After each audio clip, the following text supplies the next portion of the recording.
Hello, everyone. My name is Joanne Lockwood, and I am your host for the Inclusion Bites podcast. In this series, I have been interviewing a number of amazing people and simply having a conversation around the subject of inclusion, belonging, and generally making the world a better place for everyone to thrive. If you'd like to join me in the future, then please do drop me a line to joe.lockwood@seechangehappen.co.uk. That's SEE, changehappen.co.uk. You can catch up with all of the previous shows on iTunes, Spotify, and the usual places. So plug in your headphones, grab a decaf, and let's get going. Today is episode 30 with the title, Personal is Political and How Silence Speaks. And I have the absolute honour and privilege to be joined by Professor Laura Saron, OBE. Laura describes herself as a black woman, nurse, academic, and queen. When I asked Laura to describe her superpower, she said, "It is my story of self and breaking silences and silos about inclusion." Hello, Laura. Welcome to the show. Hello, Joanne. That was a wonderful introduction. And it's been a while we've been waiting to speak, so I'm really looking forward to it. I've got my decaf, so I'm ready to go. Brilliant. Wow. Yes, we planned this months ago, didn't we? We did. So Laura, yes. Tell me about personal is political and how silence speaks. What does that mean to you? Well, I don't know if you've heard the phrase personal is political before. It comes from a really well-known book, The Women's Room. Now, I read that book when I was 7, believe it or not, for the first time. And I kind of remember stopping at that phrase and thinking, what does that mean? And I didn't really understand it. And I reread the book when I was 17, so 10 years later. And those words just kind of hit me. And what I realized was that what it really meant was that the things that happened to me, which up to that point, I just thought, oh, well, that's happened to you, Laura, or that might happen to someone you know, but it's just a thing that's happened. I've realized that those experiences, particularly around inclusion or around feeling left out or around not being given an equal chance, were actually what politics was about. And I know people think about politics in terms of, which party do you vote for, et cetera, et cetera. But for me, politics in a kind of social sense is about distribution of resources. Who gets what? Who counts? Whose experience is promoted and whose experience is kind of maybe even vilified.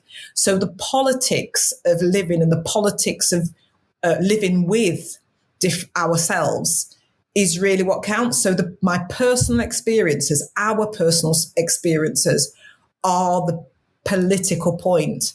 So the personal is political. That's what counts. So my experience, yours, and what happens to me is not just me. It is really a reflection of our world, I suppose, and where we live. Well, yeah. As you're speaking, I'm just reflecting on this. Storytelling is so powerful, isn't it? Yes. And listening to people's lived experience, it creates that empathy bridge. It allows us to, I can never understand what it's like to be you. What I can do is take your story and try and relate it into language that I can understand. Yeah, absolutely. I mean, I say to me, that is my superpower, as you mentioned at the beginning. And it's all our superpowers, is that we are 100% the experts on our own life. We don't need to, we don't need other people. Other people can comment, they may influence, they may affect, but we are the expert.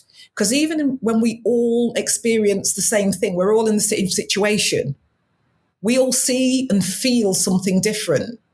And so that story, my story, the story within me is not only my superpower, but it's knowledge that only I have. And it's really, really important, I think, to hear stories of each other, to share stories. It's what makes us human, isn't it? It's how we learn. It's how we become the people we are through stories. I love that. We are our own expert. I love that. It's a great soundbite. And it's so true, because some of the training I do, I talk about the equation E plus R equals O. So E is an event, something occurs. Yes. The R is our reaction to that event, and that leads to an outcome. But what we often forget is the plus is our perspective, our lived experience, ourselves bringing into our narrative or our view of that event, so different people see the same event, leads a different reaction and therefore a different outcome. And we often forget to understand someone's lived experience as to why they think, react, or perceive differently, because we're so focused on the outcome, not how we get there. Yes. That's why stories are so important, isn't it? Absolutely. I mean, we see it every day. I mean, when we watch the news, when they have eyewitness reports, the eyewitness reports are always slightly different, which kind of makes you think, well, how can that be? Because if everybody saw the same thing at the same time, how can the stories be slightly different? But of course, just as you said, what we forget is that what you see depends on who's looking. Where you're standing. And where you're standing relative to that. And where you have stood in the past. Yeah, your history. Exactly. Your socialization, your upbringing, your what makes you happy, what makes you sad is an influence on your reaction as well, isn't it? Yeah. I mean, it's almost, the wonder of the mind is fabulous. And it's almost instantaneous that as we speak, it's filtered, even without us knowing, it's filtered through our experience. It's filtered through our expectation, and it's filtered through how it feels to be in that moment. So it's already, our interpretation of events is already immediately interpreted by ourselves. And this is where it plays into unconscious bias.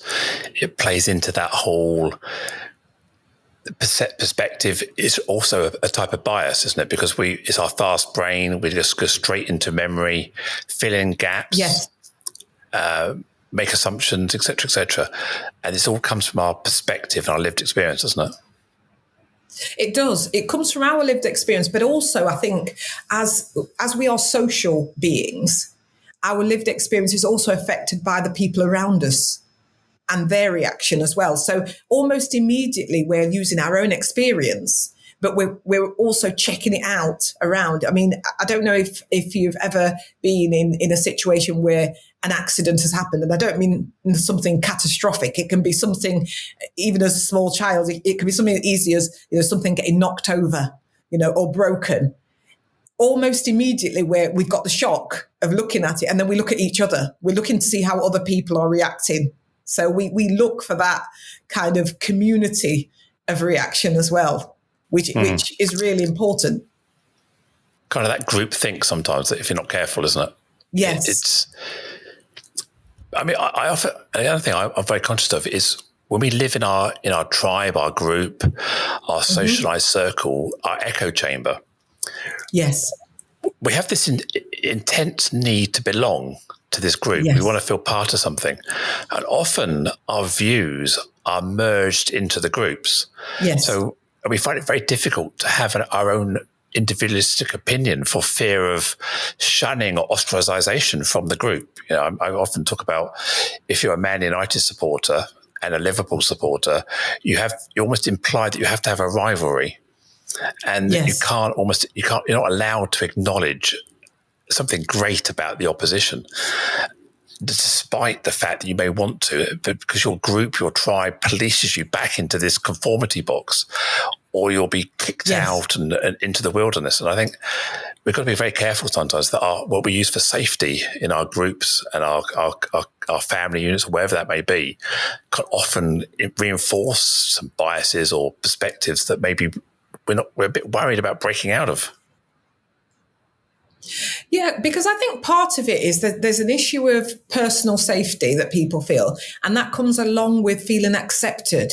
So I think often when we're in a group situation, and we certainly see this, don't we, in work, we see it with groups of people of all different ages, that we're kind of trying to check out, am I accepted immediately?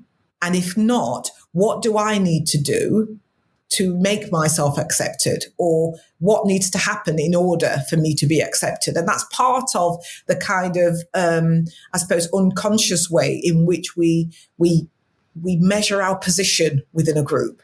We're trying to position ourselves. We're trying to locate ourselves in a particular situation. And that happens, at home as well as at work.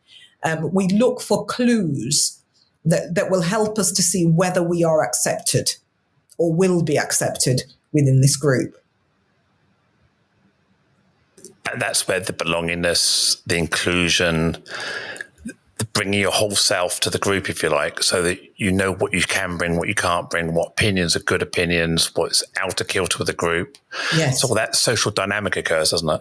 Yes, it does. And I think that, I don't know about you, but certainly in my experience as a Black woman sometimes in those groups, is that something may not necessarily strike me around race and ethnicity, let's say, particularly about a conversation. But because I'm aware of my position, I do feel a sense of responsibility to raise that issue. It may not be my issue personally, but I feel that if I'm not in the group, if I'm the only one in the group, who else is going to raise that point or give that different opinion? And I don't know, as I say, sometimes it's quite difficult because people can often assume that because I raise something, it's my issue personally. And it isn't necessarily my issue personally, but it is an issue that may affect my tribe or my group. I had this kind of debate yesterday on Facebook, as it happens. And I was trying to get across the difference between something that is offensive and that I wasn't offended. Yes. So I wasn't personally offended, but it was an offensive remark. Yes. And it wasn't about me, but it was about the perception of this topic that other people I know would find that conversation offensive, although I'm hardened to it and I'm not offended by it myself, but I know it's not a good conversation to have. And someone's almost calling me out as a snowflake or a politically correct person and trying to whatever. And telling me I was offended. And I said, no, I'm not offended. I'm just pointing out that what you're talking about is potentially offensive to somebody. And that all I'm asking you to do is consider who may be listening or watching, and that's the impression you may give. And it was really hard to get across the difference between how I feel and what is being perceived as. Yeah, I think that's something that's been around for a long time, and it's quite difficult because I think when you visibly occupy a minority position, okay, so it's not something you can avoid, because people will know, even if you say nothing, even if the conversation's not about that, even if you're in Tesco doing your shopping or whatever, it's with you all the time. It's not something you can choose to take off or put back on. When you're in that position, and people there often assume, and I know I've had this, that people assume that every conversation that relates to the thing that you are visibly part of is actually your battle. So, an experience tells me that I also filter that. So I filter that as to whether or not to say something. And that's where the challenge comes about being offended by something and knowing something is offensive or has the potential to cause offense. And it also happens, I think, with, friends and members of my family who are not member of the same visible minority as myself, that people have said to them when they've raised an issue, say about race and ethnicity, if they're not Black or minority ethnic themselves, they'll say, well, why do you care? It's almost like there is we reach a situation where who has the right or the responsibility to raise an issue as being to be offended. And actually that's always a really tricky one, isn't it? I mean, it's often said that to be offended is a privilege. Most people don't have the privilege of being offended. They just are, if you like, yes. or choose whether to be offended or not.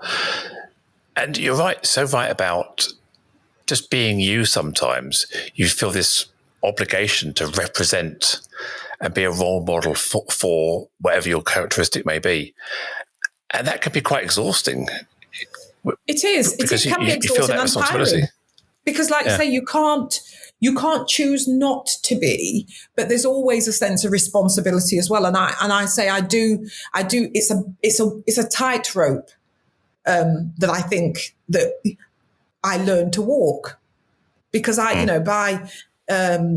by a whole range of situations, some due to my own direct effort, some due to being in the right place at the right time, some due to circumstance, some due to some good allyship by people who did not look like me. I am in a position where I am in spaces where there are not many people like me or with my particular social background or experience, etc. So there is some responsibility when you're in those spaces to say the things that have to be said, to have those disruptive conversations and those challenging conversations. But it is a responsibility that you carry, and learning to live with that is kind of part of the personal political balance. As you're thinking that, I'm just thinking, I often say that I've kind of cheated because I'm professionally trans, for want of a better way of putting it. Whilst I don't always talk about that as my primary conversation, it's part of who I am. It's my what I bring to the conversation is that lived experience, and I can't take it off. I don't hide it, so I own it. But it means I have a privilege that because I'm professionally my personality, I don't have to hide any part of me because that's what people are expecting.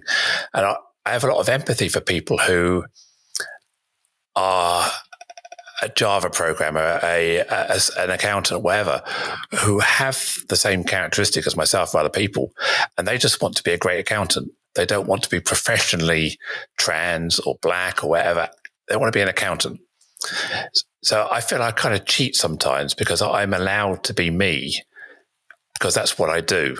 And I don't have the same battle as somebody who wants to be the accountant first. But at weekends, I want to be able to take my professional hat off and just go back to being the Sainsbury's shopper, go back to my day job of being a human being. And that's where I find sometimes my shield of armor is let down. I'm more vulnerable. I'm now back to the world of the accountant trying to be an accountant. I'm the Sainsbury's shopper trying to be a Sainsbury's shopper. And that's where I feel defenseless sometimes because I don't have my professional armor around me. Professional armor, yeah. But I would actually, I challenge that in a way because I just think it's a different challenge. It's a different challenge. It's not less what, it's different. And, very much, inclusion and diversity is around equal but different. So recognizing the difference, but seeing it as just a different way of being. And I know what you mean. So, for example, when I go to the shops, whatever, I'm a black woman doing a shopping, a middle-aged black woman doing a shopping, and I notice different things. So, for example, when I was a lot younger, if I was walking down the road and there'd be a group of young working class men of whichever group, black, white, whatever, they're all crowded on the floor. As a young woman walking past, they'd have a look at you. They probably wouldn't step out of the way so that you'd have to work your way through so they can slow your path. And I would walk towards them thinking, oh, what's going to happen now? Okay.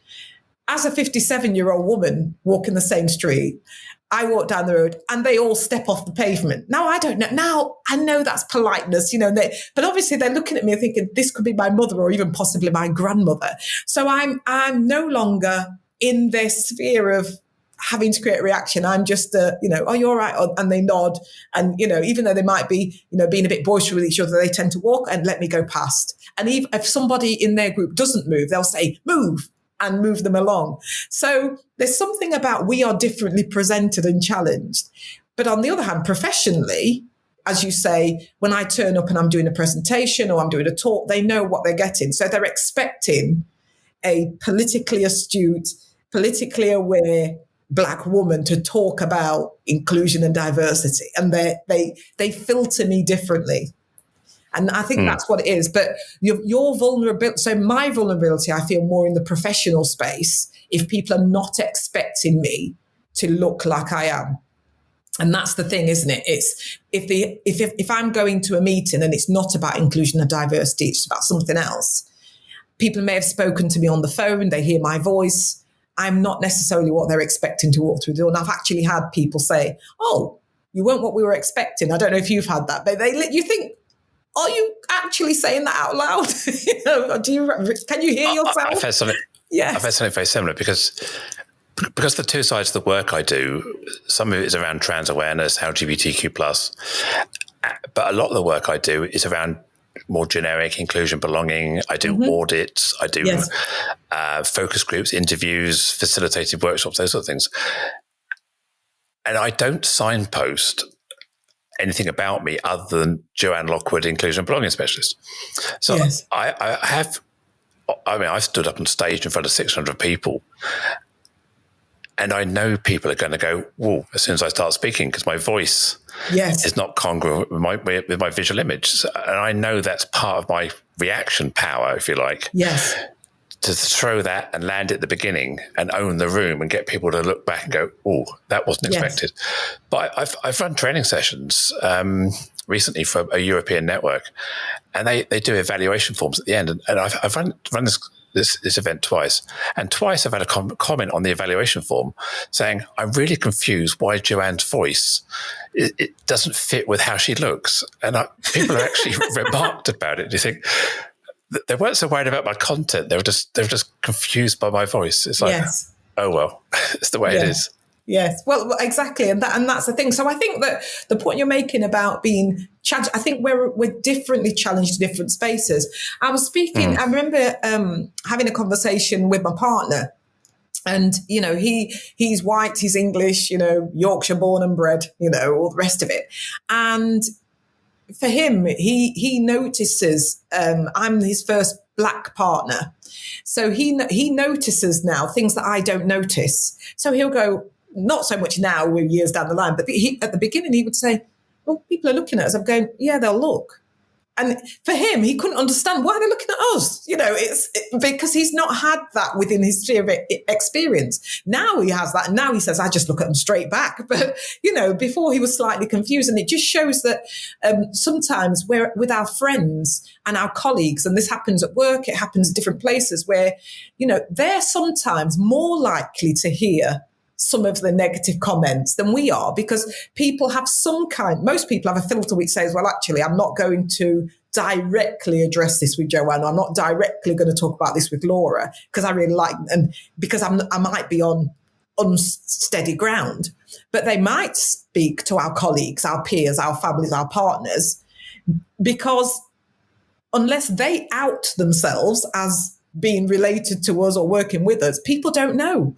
And they're kind of often thinking, at what point do I say I'm offended? Or what point do I say my partner's black? Or what point do I say my partner's trans? Or what point do I say, my mother or my father? Or what? At what point do I say? Because they haven't got that obvious, if you like, safety net that will allow people to think twice before they say things to them. And how do they cope with that? And that's often something I get asked. That's really interesting, because I've got a good friend who shared with me probably about a year ago that people keep coming up to him and asking questions about me. How should I talk to Joe? This Joe, that Joe, and he just used to say, "Why don't you ask Joe? Yes. Don't ask me. I'm not Joe's agent. Go and have a chat with Joe." And but sometimes I guess our friends often get put in the position where people go to them because people don't want to maybe offend us, or they want to. They don't want to show their anxiety to us. So it's quite interesting. Well, isn't I was going to say sometimes people are with good intention. If it's not within their sphere of experience, either directly or indirectly, they really just don't want to get it wrong. I think that is probably the major driver. They don't know how to do it. So they go to somebody who they assume or they see seems to do it okay. And so I think that's one of the key things I would say around kind of inclusion and belonging work. is recognizing that it's not about focusing on the members of the minority group and fixing them or helping them. It's not just that.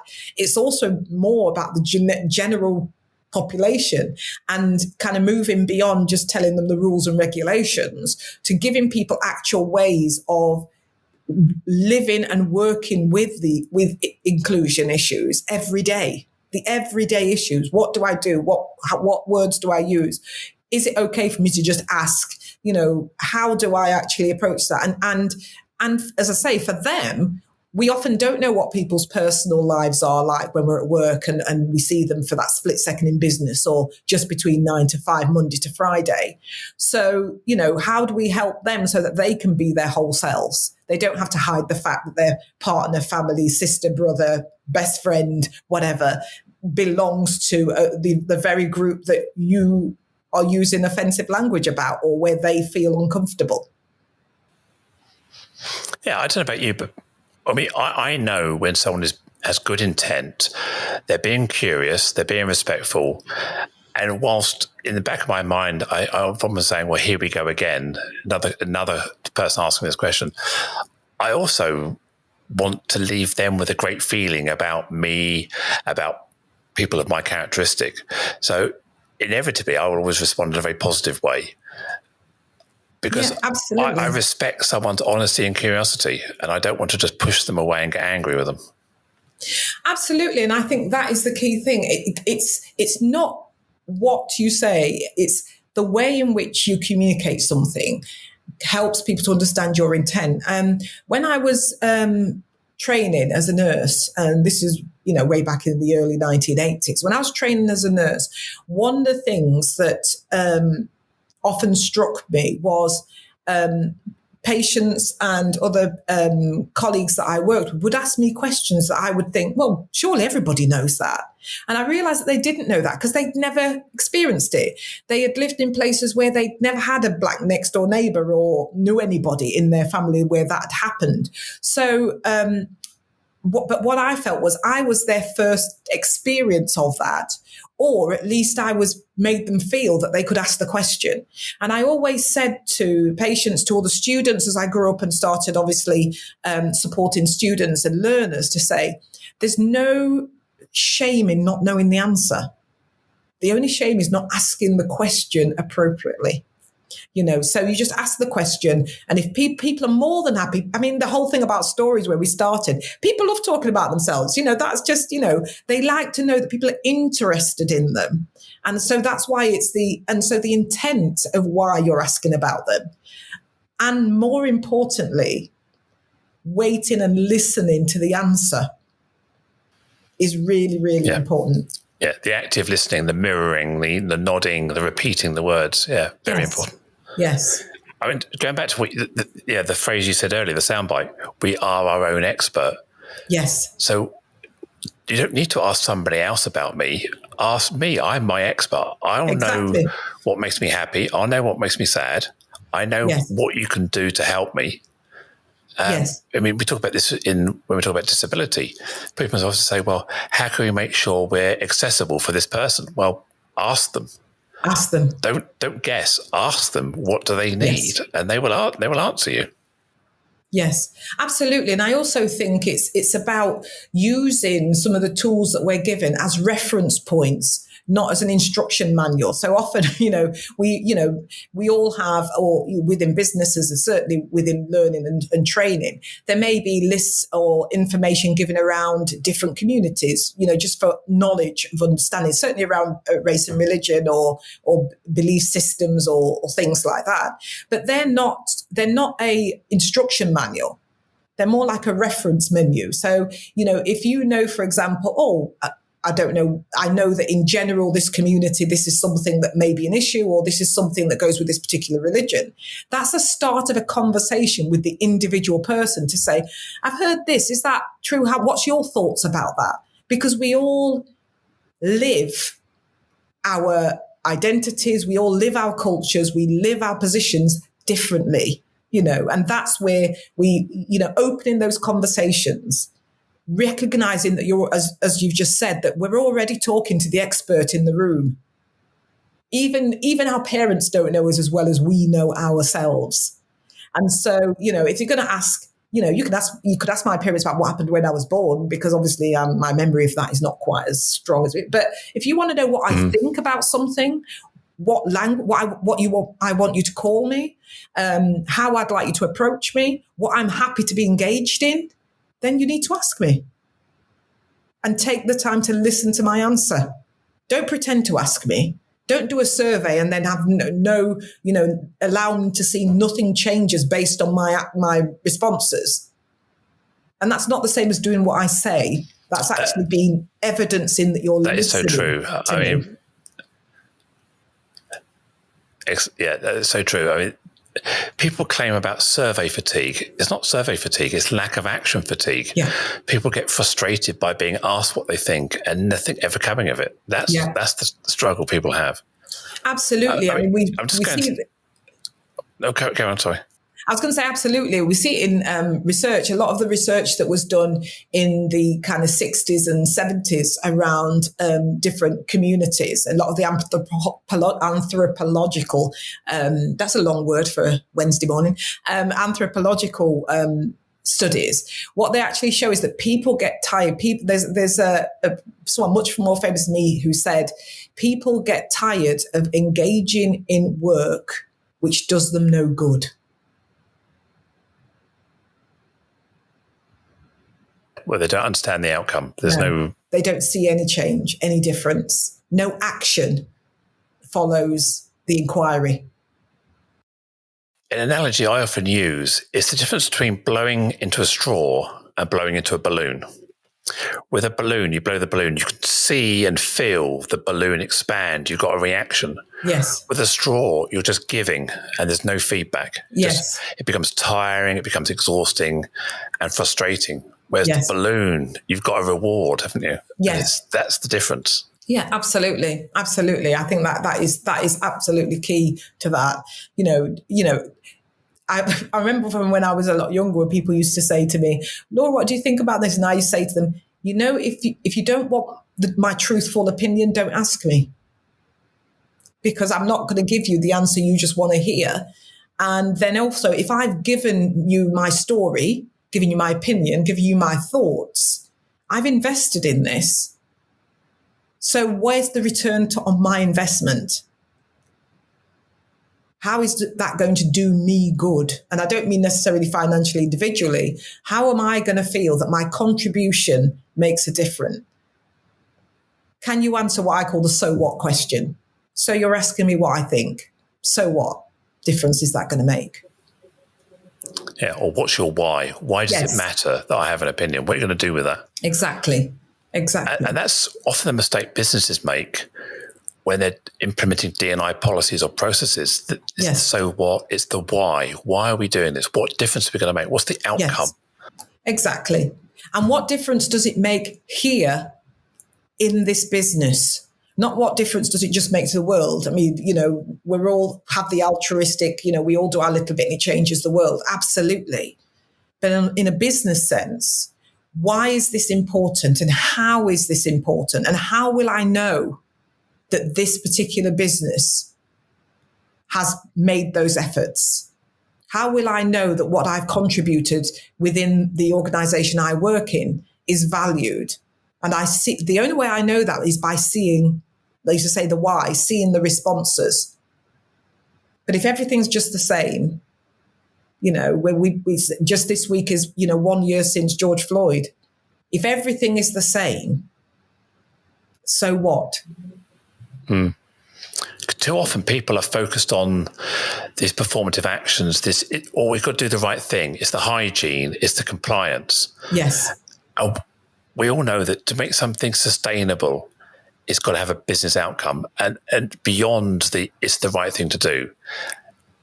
Businesses are businesses, and we have to respect the fact that they want to see an outcome. They want to know why it's going to benefit their customers themselves, why it's going to make them more creative.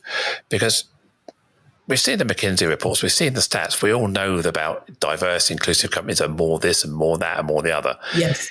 Yet the facts don't change people, And we're not doing it because people don't understand the why and the outcomes that they're going to get from that return.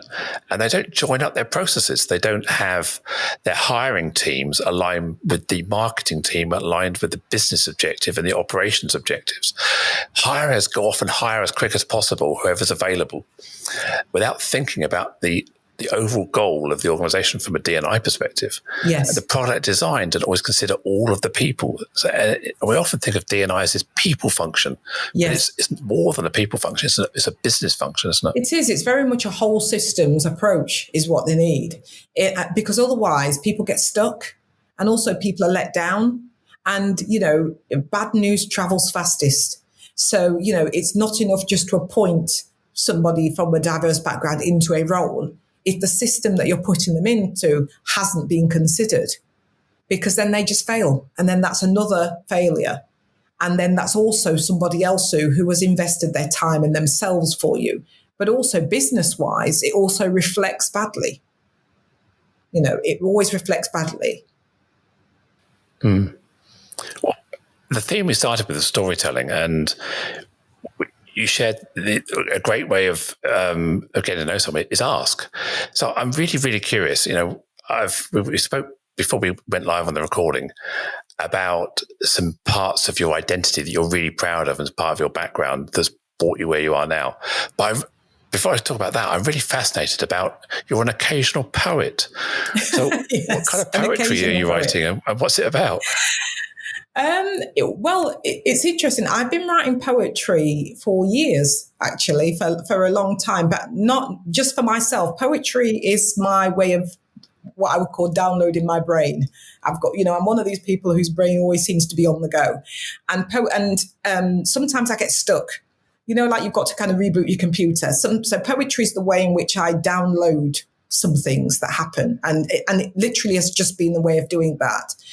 But then in 2018, you'll remember it was the 70th anniversary of the NHS. It was also the 70th anniversary of the Empire Windrush landing at Tilbury Docks. And I was chairing a conference. I was due to chair a conference for NHS workers around, kind of celebrating the NHS and diversity of the NHS, etc. And we were helping the organisation, and we were looking for some poetry to be done as an interlude between the formal, because it was a bit of a celebration as well as kind of like information giving. And the group that were putting together didn't really have much funds. It was very charitably done. And they inquired to professional poets about writing a poem for the event. And the cost was a bit too high. They couldn't really afford it. So I don't know what happened to me. I must have had a rush of blood to the head. So I said, well, I can write you something. I don't mind writing something for you. So I actually it's the first time I wrote a poem specifically on demand rather than just doing the downloading. And I wrote a poem called You Called and We Came. And it was actually about the Empire Windrush coming post-war and the nurses and doctors and the people who came to help the British Empire after the war to rebuild, and the experiences of racism and non-inclusion and unbelonging, as I call it, that occurred after that. And that was the first poem. And this poem just went stellar. People have used it over and over again for Black History Month for various things. I've performed it. It's become part of a play. It was a part of a ballet performance that was done in the Northern Ballet. And since then, people have asked me about writing poetry. Do you write poems? I've realised I've got hundreds of poems. So I'm now considering, because people keep asking me, I'm considering whether to... I'm considering writing. When I say considering, I've started doing it really. A book based around not all my poetry, but the book I think is going to be entitled Stories from My Mother's House. And I'm going to frame it around different parts of the home and the house. It's not because the poems are about a house, as somebody asked me. It's more that if we think about the rooms in our house, it's about like the rooms in yourself. And different rooms have different kind of spirits, different meanings. You know, the kitchen, for me as a Black woman, the kitchen is the heart of the house. It's the family, it's belonging, it's social. So, and it's about belonging. You know, that your bedroom is kind of your own sanctum. It's your space of inner reflection. It's your place of peace, of relaxation. So I've got different poems about different moods and different experiences. And I'm thinking of the chapters of the book will have a intro, if you like, about the rooms in my mother's house. And then the poetry will follow. So that's what I'm creating at the moment. So poetry is, I love it. I love it. Is a sense of me. Yeah, it is my inner story, the poem. I think that's really great. I mean, my wife dipped her toe into the water of writing a book, and she designed each of the chapters around a song that meant something to her at that particular phase of her life. It hasn't got published yet, but she's still working on it. But it's all, she started with the songs which evoked a feeling and put her back in that place of being that age in that situation. Yeah. And the song was kind of the trigger point for that moment in her life. And I thought that was a really good way of doing it as well. But I love the idea of each room in the house has a kind of a meaning and sets the scene for the poetry. Yes.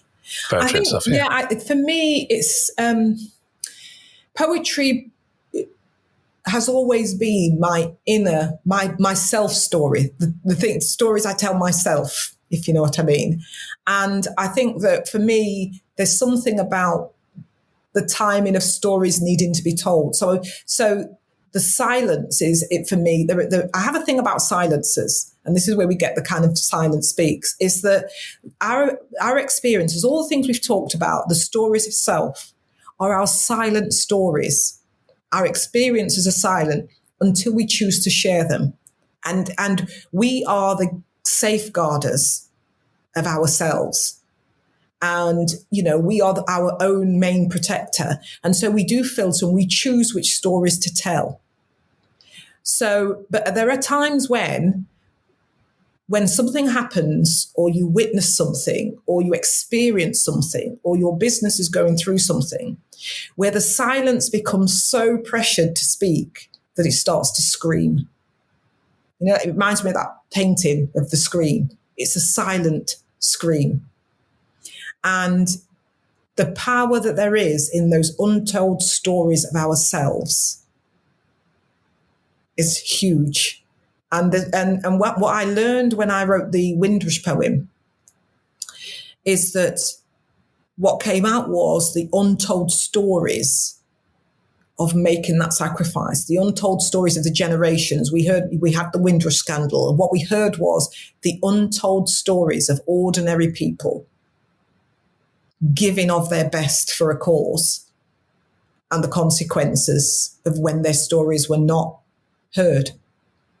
And so that's the importance of hearing silences. And silence always speaks.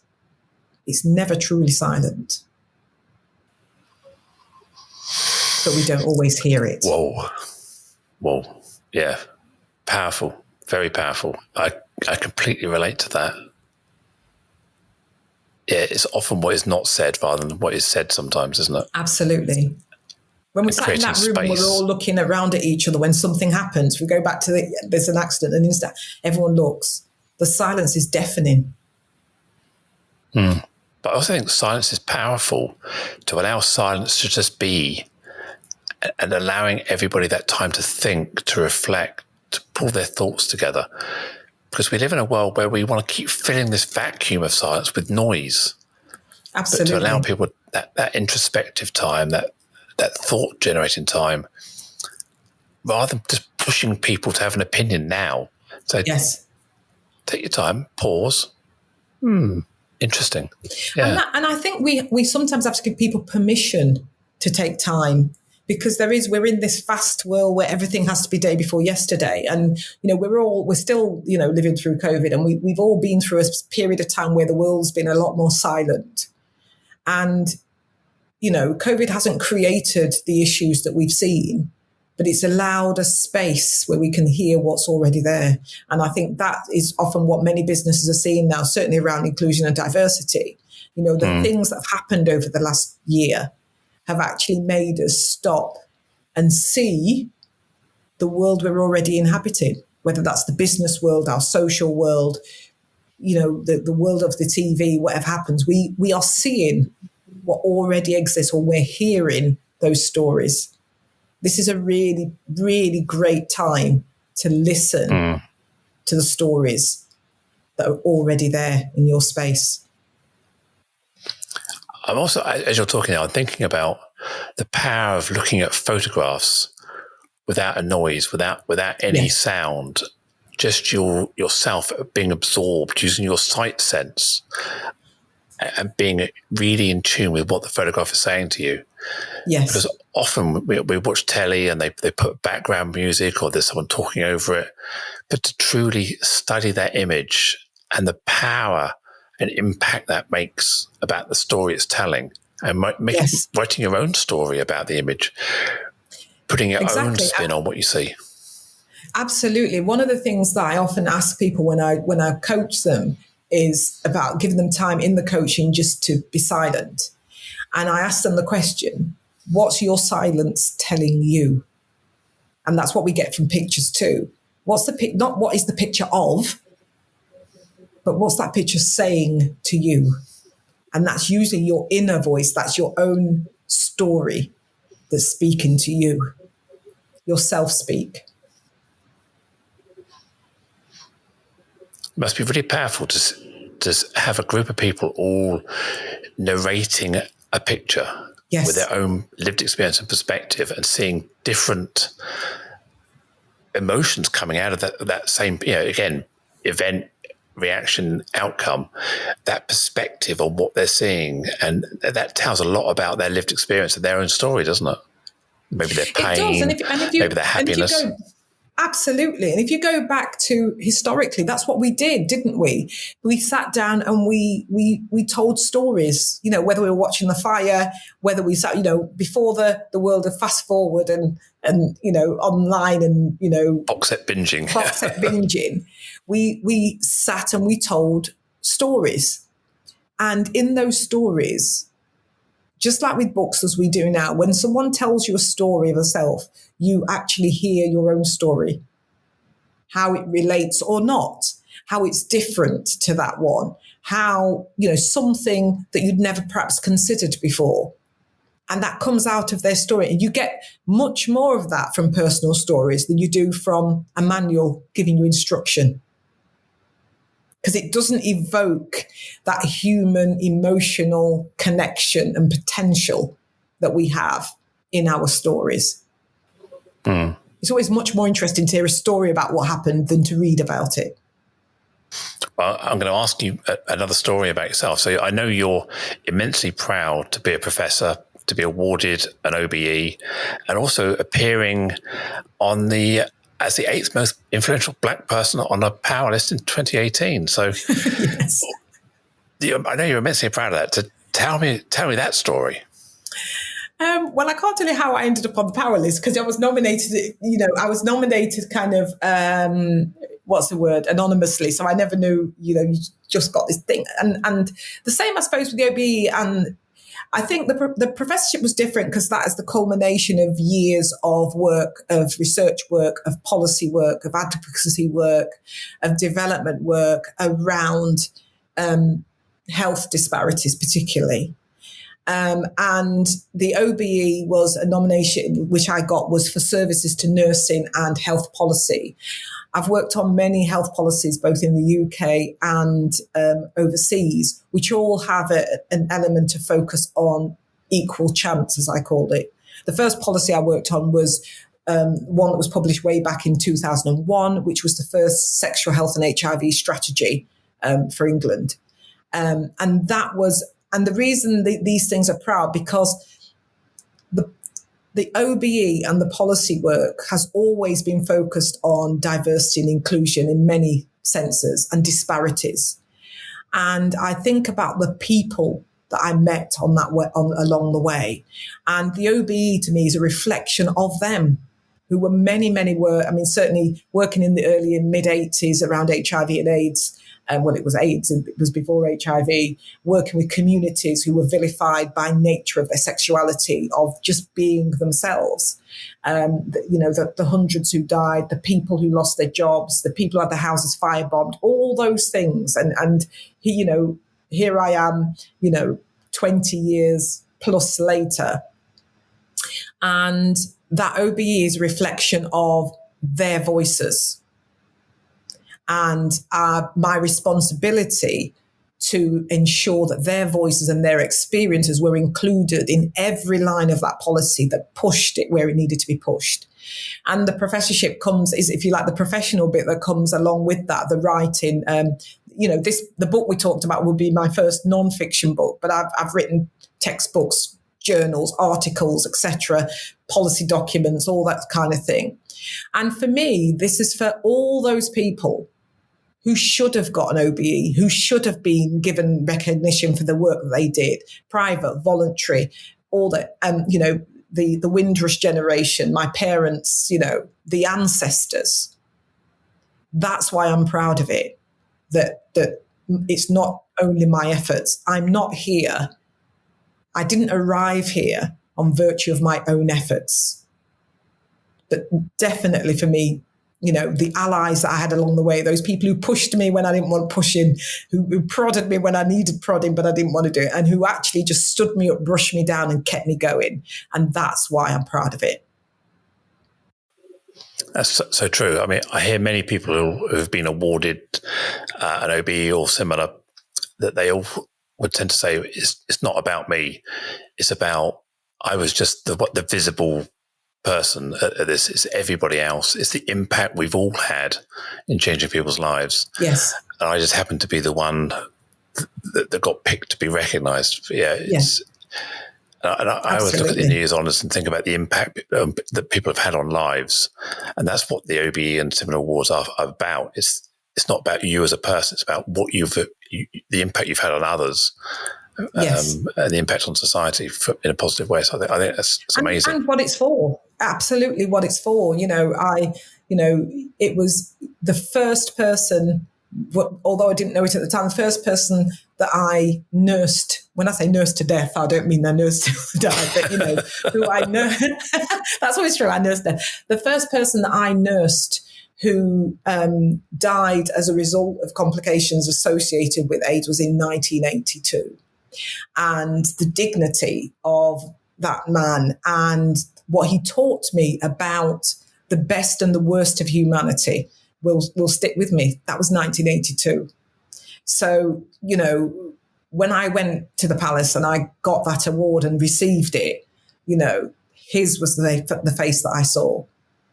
And, that's with me, and no one knows his name, obviously, but that's the person I saw. That's, again, very powerful, very powerful. Did you get to go to a garden party and you had your... No, well, there isn't a garden party. I tell you what, you do. You get to go to Buckingham Palace, and it's really strange because you've only seen it if you've been up there by the gates. You walk through the arch, but I've never seen so much gold in my life. Obviously, we talk about, I had to keep reminding myself that this wasn't kind of, faux gold. This was the real thing. But it was Prince William who gave the OBE on the ceremony that I was at. And I remember walking through the halls and with my partner and my children, because you get to bring 4 guests with you. And I remember walking through the halls with them and thinking, good grief, I was born in a back-to-back to up-to-down terrace in the front room on the settee, in the not the most salubrious parts of Nottingham. And I'm thinking, how on earth am I walking through Buckingham Palace here and with all these people? And I think I was just thinking of the distance travelled. I mean, both my parents had died a while ago. In fact, today would be my dad's birthday. But I think about them and the struggles they had, and coming to England at the time of the, no dogs, no blacks, no Irish kind of thing. And I just thinking, how on earth am I now walking through these hallowed halls? But it was a fabulous day, and I met some great people. And the people getting the awards were from all walks of life. People who'd done really good work for charities, and people who'd shown great bravery around supporting somebody else, and so on and so forth. And the most surprising thing for me was actually I didn't realise that the Gurkhas who were two of who were stood on either side of Prince William, were actually like the personal bodyguards of the royal family. I never knew that. Maybe I'm the last person to know that, but I never knew. But I learned so much, and I remember sitting in that room thinking, "Wow." Yeah. Good imagine. I've been to Buckingham Palace once. I got invited to a garden party back in 2009, 2010. It was the year where the heavens opened and it hailstoned. Oh, wow. And the Buckingham Palace garden party is in a huge lawn. And there was probably, 2,000 or 3,000 people out there. Yeah. And the heavens opened and literally everybody rushed into the back of the palace. There's a couple of thousand people all huddled, dripping wet in their hats, their dresses, their shoes, suits. Everyone was soaked to the skin. Literally, it was like an instant heavens opened, poof, no escape. And it was probably the worst rain in London in a decade or something. We were out in the garden. Oh no, in the hats and all the nice dresses. Yeah, it was. Oh dear. And all the hats were ruined, all the shoes were ruined. It was kind of the outfit you planned and were proud of, and suddenly it's just this soggy mess. Because it was the middle of summer. It was a June. I think it was a June day, but it really hailstoned and emptied. Yeah, it's incredible. Well, it actually was featured in the London Evening Standard on the front page. Really? Wow. Queen's garden party rained off, sort of thing, and pictures of us all running out. It was, yeah. So that's my Buckingham Palace experience, getting wet. We had our sandwiches. We got our cucumber sandwiches. I remember going. Well, that's good. But the key thing is, Joanne, did you use the toilets? I thought, I've got to use the toilets just to say that I've used the toilets at Buckingham Palace. Which I did. I don't think we did, actually. No. No, definitely. If anyone ever goes to Buckingham Palace, make sure you use the toilets. They're fabulous. But at least you can say, I've been in there. Yeah, because we parked on the Mall, because if you get invited to the garden party, you get a parking pass so you can park nearby. And, of course, that seems like a good idea until you try and leave. Yes. You can't get out because all these hundreds of cars are there. That part of London is busy in the evening. And it took like 2 hours to get out of there and across London. And we thought we'd be better off getting a cab or walking to the tube station. Well, that's what we did. We got a cab, and then we got a cab because we weren't too far away. We were near Earl's Court, so we got a cab from there. So, yeah. Yeah. Well, I mean, that's amazing. I mean, hearing your story, hearing some of your background and what makes you proud, I guess, is really fantastic. I've got one last question. You describe yourself as a queen, academic and queen. Where's that identity come from? Well, an academic is more about my inquiring and inquisitive mind, and I am an academic. I'm someone once asked me if I'm a real professor. Yes, I'm a real professor. Yes, I have a PhD and all the academic bits of paper that go with that. But I think that's because I seek evidence, and it's not one kind of evidence. Sometimes the evidence, as I say, is from people's stories or their experience. But I seek evidence to help me make decisions. And I try and bring a critical mind, and also being always open to changing my mind based on new evidence or new information. So that's the academic bit of me. The Queen is a reflection of my culture, my cultural position. I have been blessed to reach my 57 years so far, touch wood. And I've reached a point where that is part of my identity. As a Black woman, as a queen, as a head of a family, and the holder of the culture and the heart of a family and part of a community. And that's how I see myself. And that's how I hold myself, and that's how I present myself. Young women are young queens and old women are queens. And we, just as men are kings within that, but we have that sense of responsibility and leadership for our families. And that's why I'm a queen. Thank you so much. Thank you. I'm sure for everyone who's listening, there's so much there to ponder and take inspiration from. How can our listeners get in touch with you? Well, people can contact me via my website. It's lauraserrant.com, and also by email, laura@lauraserrant.com. So that's easy. I'm also on Twitter. I go everywhere as my name, Laura Serrant. I've Googled it a few times. I'm the only Laura Serrant. If you Google me, you'll get it anyway. And I've also got a podcast which is called Speaking for Ourselves, which is really about those untold stories. So there's lots of ways people can, and I'm on LinkedIn, obviously, but everywhere I am, I'm just there as me, as my name. So you should find me relatively easily. And Serrant is Serrant. Yes. Brilliant. Okay, well, that's been amazing. So a big thank you for everyone who's listened and for tuning in. Please do subscribe to keep updated on future episodes of the Inclusion Bites podcast. That's BITES. Tell your friends, tell your colleagues.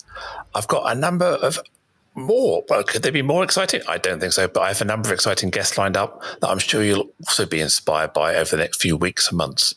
And of course, remember, if you'd like to be a guest, let me know. I welcome any feedback and suggestions and on how I can improve the show. So email me at joe.lockwood@seachangehappen.co.uk. And finally, my name is Joanne Lockwood. It's been an absolute pleasure to host this podcast for you today. And thank you to my guest. Catch you next time. Bye.